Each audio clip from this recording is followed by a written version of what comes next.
Tekereza umunyapolitiki wamaze ubuzima bwe bwose arwanya ubutegetsi, umugabo wafunzwe agatotezwa ndetse agashyirwa ku nkeke n'abayobozi batandukanye, ariko uyu munsi akaba yiyunze n'uwo yitaga umwanzi we w'ibihe byose kugira ngo bahirike ku butegetsi uwo bafatanyije kwimika. Ese byashoboka ko M23 cyangwa ihuriro rya AFC ritakira umwanzi w'abanyekongo ahubwo ryabaye impinduramatwara yemewe n'amategeko? Ese ni ibanga ki ryishe nyuma y'amagambo akomeye ya Frank de Yongo yemeza ko Felix Tshisekedi atigeze atsinda amatora kuva muri 2018?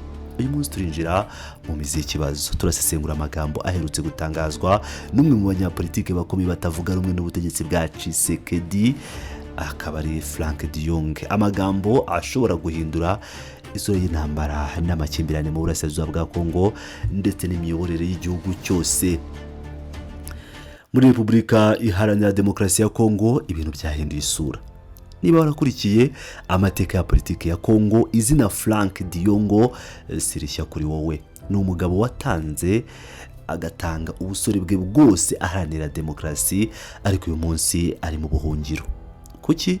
Frank de Yongo mu magambo ye bwite yuzuyemo agahinda n'uburakari yagize ati: ubutegetsi bwa Tshisekedi ntitwabwita ukundi, ni ubutegetsi bw'igitugu bukabije, ni ubutegetsi bwimakaje irondakoko n'igitugu cy'inkazi kandi cyamennye amaraso menshi. De Yongo ntagarukiraho avuga ko ku ngoma ya Felix Tshisekedi Kongo yabonye imitwe yitwara gisirikare igihugu kitigeze kibona mu mateka yacyo. Aha atunga agatoki imitwe y'urubyiruko izwi nka Force du Progrès ikorera ishyaka riri ku butegetsi rya UPDS. Ku bwa De Yongo iyi mitwe yahindutse nk'ubutegetsi bubangikanye n'ubwa leta. Igihugu cyaraguye burundu, kikaba gikeneye gusubirwamo.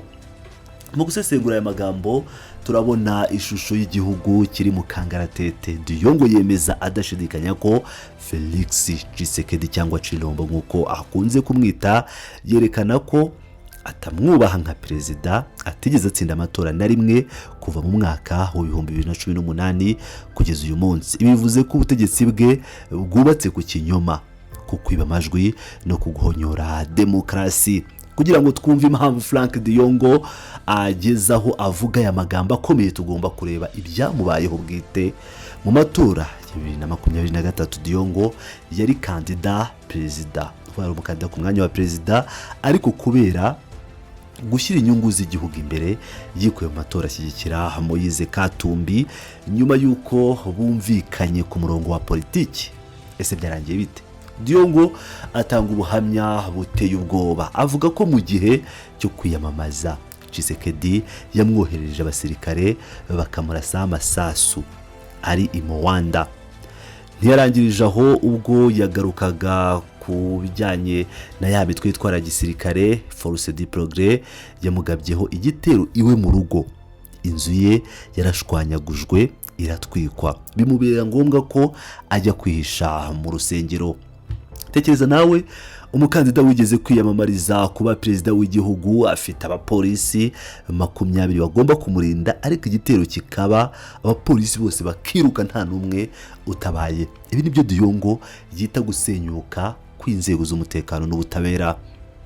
Agahinda ka De Yongo gakomeza kwiyongera kuko muri ibihe by'akarengane yabuze se, abura na nyina, ariko kubera guhigwa bukware no koherezwa impapuro zimuhamagaza mu nkiko mu buryo bunyuranyije n'amategeko, ntiyabashije no gushyingura ababyeyi be. Ibi byatumye afata icyemezo yari atarafata na rimwe mu buzima bwe, guhunga igihugu mu buryo bw'ibanga kugira ngo akize amagara ye, kuko yari yafunzwe na Tshisekedi nta cyaha na kimwe akoze. Gaho noneho nimwiyumvire igice gitangaje kuruta ibindi muri iyi nkuru. Muri politike bavuga ko nta mwanzi w'ibihe byose cyangwa inshuti y'ibihe byose zibaho. Frank de Yongo, umugabo wambaye ubusa, yikubita hasi arwanya ubutegetsi bwa Joseph Kabila, uyu munsi yafashe icyemezo cyahungabanyije benshi. Yatangaje ku mugaragaro ko yiyunze na Joseph Kabila. De Yongo yagize ati: twashinze ihuriro Sovo la RDC cyangwa dutabare Kongo, uyu munsi dufite imyumvire imwe, icyerekezo kimwe, kandi twasabye Perezida Kabila kuba umuyobozi w'iri huriro kuko ari we nkingi ya mwamba, urufatiro ruzadufasha kubohora igihugu. Aya magambo arakomeye cyane. Kuki Diongo wavuze ko yababajwe yaba no ku mubiri ku ngoma ya Kabila ahisemo kumugira umuyobozi w'urugamba rwo gukura Tshisekedi ku butegetsi? Igisubizo atanga kirumvikana. Kuri we gukiza igihugu cya Kongo biruta kuri agahinda n'akarengane we ku giti cye yahuye nako. Yagize ati n'ababariye bose bangiriye nabi, yaba Kabila yaba inzego z'umutekano ze, nkaba narahinduye urupapuro, ubu turi mu bwumvikane busesuye nka kurya tutigeze tugirana ibibazo. Diongo ashimangira ko Joseph Kabila ari umurumumbiste. Mu yandi magambo, ni umuntu ukunda igihugu, uharanira ubusugire bwacyo kandi uhagacira inyungu z'abanyekongo kurusha iz'abanyamahanga. Kuri Diongo, Kabila yabyerekanye mu gihe yategekaga igihugu. Diongo aragira ati twahanaguye ibyaha byose kuri Joseph Kabila, ntituzigera twemerera Chilombo gukomeza kwangiza igihugu no kukigira ingwate. Abanyekongo nibatugirira icyizere bahaguruke, kuko tugiye gushyira mu bikorwa ingingo ya 64 y'itegeko nshinga mu ngeri zayo zose. Ko batabizi, ingingo ya 64 y'itegeko nshinga rya Kongo iha uburenganzira ndetse ikanategeka buri munyekongo wese kurwanya umuntu uwo ari we wese ufashe ubutegetsi ku ngufu cyangwa ubugwatiriye mu buryo bunyuranyije n'amategeko. Ibi ni uguhamagarira rubanda gukora imyigaragambyo ishobora guhirika ubutegetsi. Reka noneho twinjire mu ngingo ikomeye, ingingo ikora ku ndiba ikibazo cy'umutekano muke mu burasirazuba bwa Kongo. Hashize igihe kirekire ubutegetsi bwa Kinshasa bwumvisha abaturage ku mutwe wa M23 ndetse n'ihuriro rya AFC M23 rya Colonel Nanga ari abaterabwoba ndetse ari inyeshyamba zigomba kurwanywa gusa. Ariko se Frank Diongo abibona ati? Yatangaje amagambo abantu bose batinya kuvuga i Kinshasa. Yagize ati ihuriro rya AFC M23 si inyeshyamba, ahubwo ni impinduramatwara ishingiye ku itegeko nshinga. Nongere mbasubiremo kuko biraremereye cyangwa birakomeye cyane. Umunyapolitiki utavuga rumwe n'ubutegetsi yemeje ko AFC M23 ari abantu barwanira ukuri. Yongeye hati AFC M23 ni uruhande ruri mu ntambara rwemererwa n'amategeko kandi rwemerwa na bose, cyangwa amategeko akaba byemerera bose. N'abantu rero bakwiriye kuganirizwa. Bivuze iki mu busesenguzi bwa politike? Bivuze ko kwitwaza ngo M23 n'abaterabwoba ari ikinyoma cya leta ya Kinshasa cyo guhunga ikibazo nyakuri cyangwa ibibazo nyakuri. Diongo yerekanye ko impamvu M23 AFC bafashe intwaro ari ukubera ukudohoka kw'inzego za leta, kwiba amatora no guhonyura amasezerano. Ibi bikaba biha ishingiro urugamba rwabo. Ikindi gice gitangaje muri ibiganiro bya Diongo n'ukuntu yakubise inshuro ishyaka riri ku butegetsi rya UPDS rikunze kugira urwitwazo rw'uko ibibazo byose bya Kongo bituruka ku Rwanda. Diongo yahaye UPDS isomo ry'amateka agira ati ishyaka rya UPDS ntirikwiriye rwose kuba ari ryo riharabika u Rwanda. Amateka ya UPDS yubakiye ku mibanire n'u Rwanda. Ibi Diongo avuga ntabwo ari ugukabya. Abanyapolitike benshi bakomeye ba UPDS mu gihe bari mu buhungiro cyangwa barwanya ubutegetsi bwa Mobutu na Kabila bakunze kwishingikiriza cyangwa gushaka ubufasha ku bihugu bituranye harimo n'u Rwanda. Kuvuga ngo uyu munsi UPDS yibagiwe ayo mateka kugira ngo ishakire ibibazo byayo ibisubizo by'urwitwazo no kwirengagiza nkana.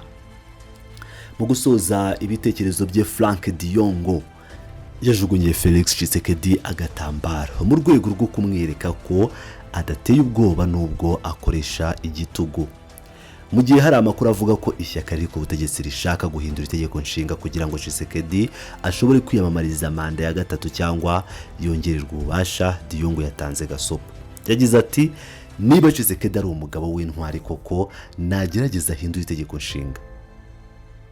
aya ni amagambo y'umuntu witeguye urugamba rwa nyuma. Ni amagambo yerekana ko abanyagihugu bamaze kurambirwa ndetse n'abanyapolitiki batavuga rumwe n'ubutegetsi batakibasha kwihanganira irondakoko, ugusenyuka kw'inzego, ubutabera bubogamye no kudakemura ibibazo by'ibanze by'abaturage, mu gihe perezida we ahora mu ngendo mu mahanga nta musaruro azana.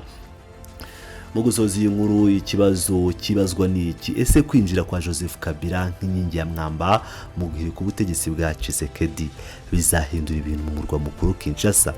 Ese ukuri kwa Frank Diongo kwemeza ko AFC M23 ari impinduramatwara ishingiye ku itegeko nshinga bishobora guha imbaraga uruhande rwa Colonel Nanga rwo gukomeza urugamba rwerekeza i Kinshasa? Icyo tuzi neza nuko igihugu cya Kongo cyinjiye mu cyiciro gishya kitoroshye kandi giteye ubwoba ku butegetsi buriho.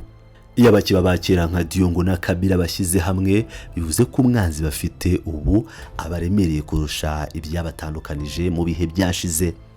Wowe urabibona ute? Ese wemera ko Tshisekedi yabageze mu minsi ye ya nyuma nka perezida wa Repubulika ya Demokarasi ya Kongo?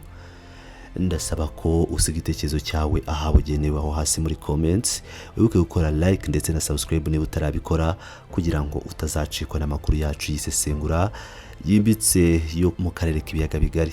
Murakoze, turabakunda.